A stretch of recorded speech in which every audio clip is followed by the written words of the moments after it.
As we know, Ahsoka Tano was aboard a Republic Venator during Order 66, preventing her from taking action and contacting Anakin Skywalker, or any Jedi for that matter. But what if we look into an alternate timeline? One where Ahsoka was escorting Maul privately in a Mandalorian ship. What if Ahsoka got to Anakin before Obi-Wan? Traveling at light speed to Coruscant, Ahsoka was taking her captive prisoner, Maul, to face punishment for his crimes. Approaching her destination, something happened. An event that would change Star Wars forever. Order 66.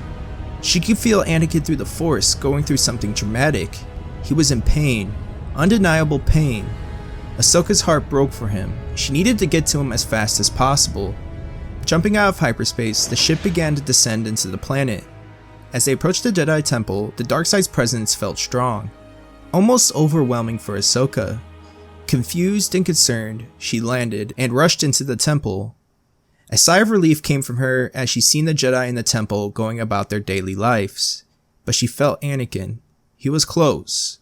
Really close. She rushed to the entrance of the temple where she saw him, leading what looked to be an endless line of clones. Anakin moved his eyes up to see Ahsoka running towards him.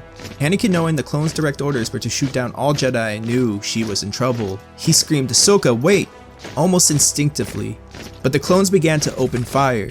Ahsoka, not prepared for this, could not defend herself, but Anakin acted quickly, using the Force to push the incoming bullets around her, then grabbed her with the Force and threw her far and away from them to safety. She hit the ground confused and looked up to the Jedi near her, telling them to run, but it was too late. The chaos ensued. Ahsoka gathered herself and ran throughout the temple, warning everyone to leave, when she came across a room filled with younglings. They were scared, but smiled when they saw a friendly face. Ahsoka reassured them that everything would be okay. As she gathered them and prepared to leave, the door flew open. Ahsoka ignited her lightsaber instantly. Standing across from her was Anakin. The younglings cheered, but Anakin was surrounded by the dark side. If anyone could reason with Anakin in this moment, it was Ahsoka, as she knew of the hypocrisy of the Jedi. Anakin would demand Ahsoka to leave. Ahsoka, reluctant, began to pry at Anakin, wanting to know more. Anakin said she wouldn't understand. The Jedi were in his way of everything. Ahsoka would reply, "But I'm not a Jedi. Anakin, I'm your friend. I would never hurt you." Anakin's eyes softened. He looked up at her and said, "Ahsoka, when then suddenly he was impaled by a green lightsaber held by Maul. He dropped to his knees and finished his sentence as the air was leaving his body. "Sorry." Ahsoka, screaming no, was consumed with anger. She was looking at the ground and said, "That was a mistake." Maul, grinning, said, "No. Now we can end this once and for all. Together, we can defeat Sidious." Ahsoka, slowly moving her head up, her eyes were engulfed with hatred, glowing Sith yellow. "No. This time, you will die." The two would break into a fight.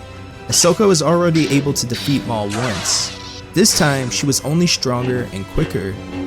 She was quickly overpowering Maul. She would disarm him, kicking him in the chest, sending him to the ground. She winded back to send the fatal shot towards Maul, but her attack was blocked by a weakened Anakin clinging on for his life. "It's not worth it, Ahsoka." Anakin, out of energy, passes out. This was enough to snap Ahsoka out of it. Maul would use this time to escape, breaking a window and jumping out. Ahsoka, gathering herself, looked at the petrified younglings, and picking up Anakin, said, "We need to escape." She would contact Yoda for help. Yoda would arrange a pickup using Bail Organa. The three would rush to a medical bay off-world where Anakin would be quickly worked on. Padme would arrive shortly with Obi-Wan and Yoda. Ahsoka would break the news of what was happening. Yoda, discouraged, looked up to Obi-Wan. "To end this, I'll go." Obi-Wan asked where, in which Yoda said, "Kill Sidious, I must." Obi-Wan would suggest he should come with. Yoda would agree. Ahsoka also requested to tag along, but Yoda wanted her to stay with Anakin and Padme for when he awakens. The two Jedi would arrive to the Senate building where Palpatine was. Only Palpatine wasn't alone.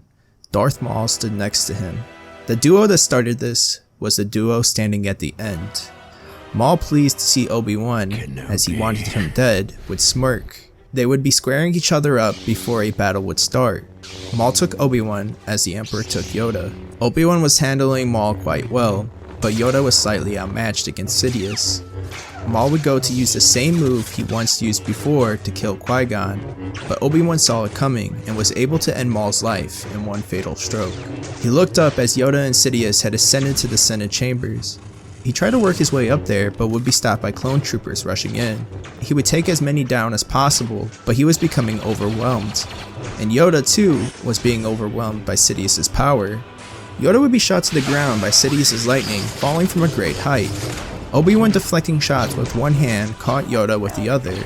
They were surrounded, with no way out, until an explosion would happen from the doorway the clones were entering from. Emerging from the fire was Anakin and Ahsoka. More clones would attempt to rush in, when the two together would summon their own Force lightning, disintegrating the clones. Obi-Wan and Yoda, in shock, held their defenses closely.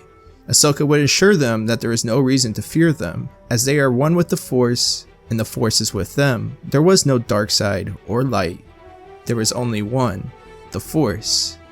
The two of them had ascended in power quickly. They were almost like Goku with Ultra Instinct. Godlike. They looked up to see Sidious, only he was gone. Anakin would reassure them not to worry, that they would find him and bring him to justice.